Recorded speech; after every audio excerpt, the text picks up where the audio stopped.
Après la première séance, on a été trouver les gens dans leur appartement. On a regardé un petit peu leur environnement et on a regardé qu'est-ce qu'on pouvait améliorer en achetant des choses simples comme des ampoules électriques, une bouilloire, voir s'ils prennent des abonnements TPG, s'ils font des cours éco-drive, et puis un petit peu poser avec eux quels défis et quels éco-gestes ils allaient prendre. C'est hier à l'Astronais que les personnes inscrites à l'initiative écologique des ménages pilotes se réunissaient pour la seconde fois avec les autorités données. L'occasion pour les participants de se présenter et d'exposer ce qui les a motivés à se lancer dans l'aventure. Nous on le fait parce qu'on est des écologistes enthousiastes entre guillemets, parce que bon, quand on voit notre bilan écologique il est peut-être pas génial, vu qu'on a 2 voitures, on a un carte enfant à transporter à différents endroits, mais tout ce qu'on peut faire dans le sens d'augmenter l'économie d'énergie, payant un jour ou l'autre certainement. Et vu qu'on a des enfants, on a envie qu'ils soient sur une planète un peu propre. J'ai la chance d'être à la retraite, donc d'avoir du temps et de pouvoir me concentrer sur les changements de mes habitudes.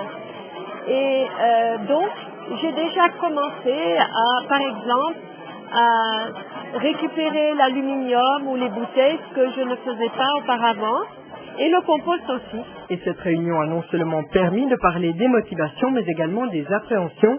L'inquiétude la plus souvent évoquée est celle de la diminution de la consommation d'eau, ce qui a surpris les organisateurs. Ça m'a un peu étonné, parce que moi, ma première impression, c'est surtout que les transports, j'avais du mal à convaincre les gens de prendre des engagements sur les transports.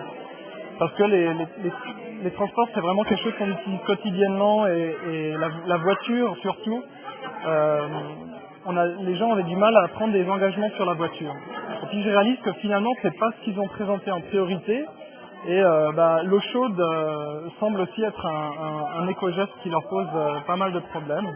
Donc tant mieux si la voiture passe en deuxième position, parce que c'est là vraiment qu'avec des efforts on peut avoir le plus d'impact positif. Mais l'eau chaude en soi est un grand consommateur d'énergie aussi, donc il faut faire des efforts de tous les côtés en fait. Ainsi, aux yeux des Onésiens inscrits, il serait plus difficile de renoncer à un bon bain chaud qu'au confort d'une voiture. Renoncer à sa voiture, c'est justement l'objectif que s'est lancé Brigitte Casson. Mon défi, c'est de me passer de voiture personnelle, et quand je dois sortir de Genève, du réseau des TPG, utiliser Mobility. Alors, je ne l'ai jamais fait, donc c'est une grande aventure qui commence, mais je crois que je vais y arriver. Le tout, c'est de faire le deuil, comme je dis, de cette diminution de liberté individuelle.